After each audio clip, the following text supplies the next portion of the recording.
देखिए, प्रधानमंत्री जी के प्रस्तावित दौरे को लेकर जहां जनपद मुख्यालय पर लोगों में एक बहुत खुशी है, लोग उत्साहित हैं और पूरे लोकसभा के लोग अपने नेता की एक झलक पाने के लिए, मैं कह सकता हूं कि एक तरह से बेचैन हैं, जिस तरह से हम लोगों से बात कर रहे हैं। और भारतीय जनता पार्टी और जिला प्रशासन दोनों मिलकर के इस पूरी तैयारी को अंतिम दौर पे ले जा रहे हैं और हम चाहते हैं कि प्रधानमंत्री जी के सामने, प्रधानमंत्री जी के समक्ष अपने जनपद की कला संस्कृति की जो हमारी धरोहर है वो हम सब रखना चाहते हैं। यानी नैनी सैनी जो हमारा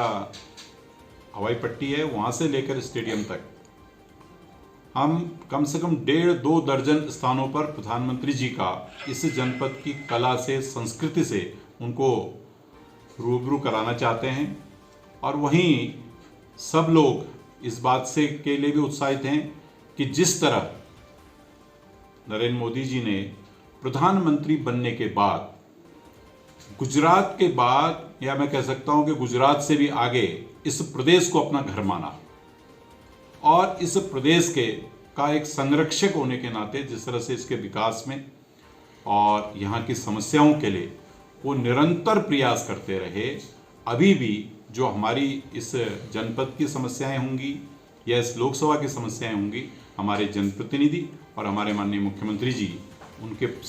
सामने उसको प्रस्तुत करेंगे और मैं आशान्वित हूँ कि उन सारी समस्याओं का समाधान प्रधानमंत्री जी के द्वारा होगा। माननीय प्रधानमंत्री जी से आग्रह भी करेंगे कि जो हमारी यहाँ की समस्याएं हैं, चाहे रेल मार्ग की समस्या है, चाहे सड़क मार्ग की समस्या है, चाहे स्वास्थ्य को लेकर के भारत सरकार से रिलेटेड कोई समस्या है, उस सारे विषयों को रखेंगे और निश्चित तौर पर हम आशान्वित भी हैं कि हमारी हर समस्या का समाधान होगा। हम चाहते हैं कि जिस तरह लोगों में अपने नेता को एक झलक देखने की एक चाहत है लोगों में, तो हमने यहाँ की कला, यहाँ की संस्कृति और यहाँ का जो समाज उनसे मिलना चाहता है या उनकी एक झलक देखना चाहता है, उसके लिए नैनी सैनी हवाई पट्टी से लेकर के स्टेडियम में जो हमारा सभा स्थल है वहाँ तक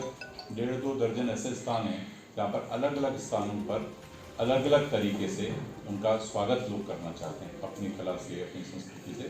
तो उसकी तैयारियाँ जिला प्रशासन और हमारे जिलाध्यक्ष जी दोनों मिलकर के कर रहे हैं, जिले के लोग कर रहे हैं। तो निश्चित तौर पर वो कार्यक्रम एक भव्य कार्यक्रम। चुवार पानी के ग्रामीणों का मुंशियारी मुख्यालय में क्रमिक अनशन जारी, शनिवार से शुरू करेंगे आमरण अनशन। आपदा प्रभावित ग्राम सभा जोसा गांधीनगर के तोक चुवार पानी के ग्रामीणों का शुक्रवार को भी तहसील मुख्यालय में क्रमिक अनशन जारी रहा। ग्रामीणों ने 2 सूत्री मांगे पूरी नहीं होने पर शनिवार से मुख्यालय में आमरण अनशन शुरू करने की चेतावनी दी है। आज क्रमिक अनशन को बीजेपी अध्यक्ष डॉक्टर दुर्गा प्रसाद, कांग्रेस ब्लॉक अध्यक्ष ईश्वर कोरंगा, पूर्व प्रधान नंदन टोलिया, हरीश विश्वकर्मा, मनोज कुमार, दीपा देवी, पूर्व सरपंच प्रेम सिंह नेगी, जिला प्रवक्ता सुंदर जौहरी, गंगोत्री देवी, तुलसी देवी समेत अन्य लोगों ने अपना समर्थन दिया। देखिए, ग्राम सभा गांधीनगर तो चुवार पानी के आपदा प्रभावित जो पीड़ित परिवार हैं, विगत 5 दिनों से क्रमिक अनशन में बैठे हुए हैं। अभी तक तहसील प्रशासन की ओर से कोई कठोर कार्रवाई नहीं हुई, जिसके चलते मैं कल, क्योंकि मैं खुद आपदा प्रभावित परिवार से हूं, तो कल मैंने ऐलान किया है कि मैं कल 7 अक्टूबर से अन्न जल त्याग करूंगा और आमरण अनशन में बैठूंगा, जिसकी जिम्मेदारी तहसील प्रशासन की होगी। आज तक हम लोग सारे आपदा प्रभावित परिवार क्रमिक अनशन कर रहे थे। कल से हम लोगों का आमरण अनशन होगा, जिसमें पूर्ण जिम्मेदारी शासन प्रशासन की होगी। इसमें जो भी अप्रिय घटना घट जाती है तो उसकी पूर्ण जिम्मेदारी शासन प्रशासन की होगी। ग्रामीणों की मांग पर तामाखानी मदरमा में स्वास्थ्य विभाग ने लगाया मेडिकल कैंप। पिछले दिनों मदरमा के ग्राम प्रधान उमेश धामी के द्वारा सीएमओ से पिथौरागढ़ में मुलाकात कर गांव में दर्जनों ग्रामीणों के सर्दी जुकाम से पीड़ित होने की जानकारी देते हुए बदहाल मोटर मार्ग के चलते लोगों को अस्पताल पहुंचाने में हो रही दिक्कतों की जानकारी दी गई थी। स्वास्थ्य विभाग के द्वारा डॉक्टर निर्भय रावत के नेतृत्व में प्राथमिक विद्यालय तामाखानी मदरमा में स्वास्थ्य शिविर का आयोजन किया गया, जिसमें कुल 45 लोगों को स्वास्थ्य जांच के बाद निःशुल्क दवा वितरित की गई। ग्राम प्रधान के द्वारा ग्रामीणों की परेशानी को गंभीरता से लेते हुए स्वास्थ्य शिविर आयोजित करने के लिए स्वास्थ्य विभाग एवं सीएमओ का आभार व्यक्त किया गया। इस दौरान फार्मासिस्ट जितेंद्र सिंह, धर्मसत्तू, सीएचओ चित्रा चंद, ममता देवी आदि मौजूद रहे। सस्ता गल्ला विक्रेताओं ने धारचूला में किया प्रदर्शन, मानदेय देने की मांग की। धारचूला में जय छिपला केदार सरकारी सस्ता गल्ला विक्रेताओं ने संगठन के उपाध्यक्ष शंकर भट्ट के नेतृत्व में मानदेय देने की मांग के साथ विक्रेताओं के पुराने सभी शेष बिलों का भुगतान करने की मांग करते हुए प्रदर्शन कर 6वें दिन अपना आंदोलन जारी रखा। इस दौरान राहुल सामंत, सिकंदर सिंह नब्याल, निरप सिंह, पूरन सिंह, लक्ष्मण सिंह, राम सिंह, खुशहाल सिंह, तेज सिंह गंडी, बहादुर सिंह आदि मौजूद रहे। इस दौरान विक्रेताओं ने जमकर नारेबाजी करते हुए शीघ्र मांगे पूरी नहीं होने पर उग्र आंदोलन की चेतावनी भी दी। मानने दो, मानने दो, मानने दो, मानने दो, मानने दो, मानने दो, मानने दो, आज दो, अभी दो, आज दो, अभी दो।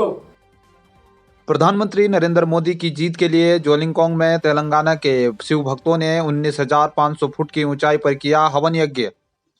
व्यांस वैली के 19,500 फुट की ऊंचाई पर जोलिंगकोंग में तेलंगाना से आए 42 शिव भक्तों के द्वारा पहली बार आदि कैलाश में मां चंडी पाठ व हवन यज्ञ किया गया। 5 घंटे तक चले हवन यज्ञ और चंडी पाठ में देश की सुख शांति और समृद्धि की कामना के साथ ही 2024 के लोकसभा चुनाव में प्रधानमंत्री नरेंद्र मोदी की जीत के लिए प्रार्थना की गई। इस दौरान भोले तीर्थ यात्रा के सदस्य वो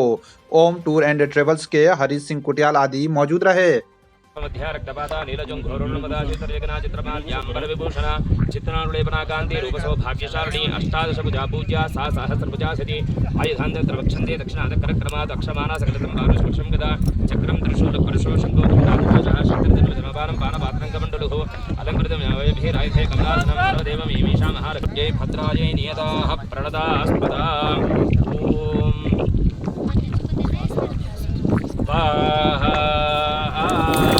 चंडिका दुर्गा परमेश्वरी देवताभ्ययदं नमः। चंडी माता की जय, कैलाश महादेव महाराज की जय। दिनांक 12 अक्टूबर को वीवीआईपी भ्रमण कार्यक्रम प्रस्तावित है। इस कार्यक्रम में सुरक्षा की दृष्टिगत रखते हुए लगभग 1200 का फोर्स जो है तैनात किया जाएगा। इसी के साथ साथ लगभग 30 से 40 हज़ार का जो क्राउड है वो एक्सपेक्टेड है इस वेन्यू पे आने का। इसके मद्देनज़र रखते हुए हमने कुछ ट्रैफिक की व्यवस्थाओं में भी संशोधन किया है, जिसमें जो भी मुख्यालय के नेबरिंग टाउन्स हैं, गांव हैं, जितने भी यहाँ के लोग आएंगे वो सभी जो शटल करेंगे, इन शटल वाहनों को हम देव सिंह पार्किंग से ऑपरेट करेंगे। सभी taxi services Dev Singh parking से ऑपरेट करेंगी और पब्लिक को लाएंगे और देव सिंह पार्किंग से सभी जो जनता है वो पैदल जो है वेन्यू तक पहुँचेगी। इसी के साथ साथ बाहरी जनपदों से भी काफ़ी भारी मात्रा में पब्लिक एक्सपेक्टेड है, जिसमें चंपावत, अल्मोड़ा, बागेश्वर, यहाँ के दूरस्थ ज़िलों से भी लोग यहाँ पे पहुँचेंगे। ये लोग बसों से और जो गाड़ियों से आएंगे इनको हम लोग जो है जीआईसी की पार्किंग में इन वाहनों को खड़ा किया जाएगा और पब्लिक को जो है एपटेक तिराहे पे इनको उतारा जाएगा इन वाहनों के द्वारा और इन वाहनों को जीआईसी पार्किंग में खड़ा किया जाएगा और एपटेक तिराहे से पब्लिक जो है वेन्यू तक पैदल आएगी। इसी के साथ साथ जो अन्य कुछ हमारे जो क्षेत्र हैं वेन्यू के आसपास के जो एरिया हैं, विजडम तिराहे से लेकर गुप्ता तिराहे तक, वो हमारा सारा स्टेराइल जोन रहेगा। यहाँ पे किसी भी प्रकार के वाहनों को अलाउ नहीं किया जाएगा और जो पब्लिक जो यहाँ की लोकल जनता है इनके लिए हालांकि हम लोग रोड्स खुले रखेंगे और इनको कोई इनकन्वीनियंस ना हो, किसी को शहर से बाहर जाना है या फिर बाहर से जो हमारे लोग लोकल यहाँ के लोग आएंगे इनको कोई इनकन्वीनियंस ना हो, इनकी हम लोग ये विशेष ध्यान रखेंगे। और जो हमारी यहाँ की ट्रैफिक व्यवस्था है, वन वे व्यवस्था है, वो केवल एक दिन के लिए 12 अक्टूबर को उन 4 घंटों के लिए हम लोग उस वन वे व्यवस्था को उस दिन जो है जो वन वे व्यवस्था है उसके अलग वन वे व्यवस्था रहेगी, जिसमें हम लोग अभी जहां हमारी घंटा करंट से अब तक हम लोग जो है वाहनों को नहीं आने दिया जाता है, तो उस वन व्यवस्था को उल्टा किया जाएगा ताकि जो बाहर से वाहन आ रहे हैं वो घंटाकरण होते हुए एपटेक तिराहे पे जाएँ और वहाँ से जीआईसी तक जाएँ। इसी के साथ-साथ हमारी सुरक्षा के मद्देनज़र जितने भी वेन्यू के आसपास के घर हैं, उनका भी हम लोग वेरिफ़िकेशन कर रहे हैं और इन लोगों से हम लोग बातचीत भी कर रहे हैं कि वेन्यू के आसपास जितने भी लोगों के घर हैं, यदि कोई बाहर से व्यक्ति आ रहे हैं, कृपया उनकी सूचना पुलिस को दें ताकि हम लोग उनकी वेरिफ़िकेशन करवा लें और यदि कोई आपके टेनेंट नए आए हैं, तो उनकी भी सूचना पुलिस को दें और घर-घर जाकर भी हम इनकी वेरिफ़िकेशन कर रहे हैं।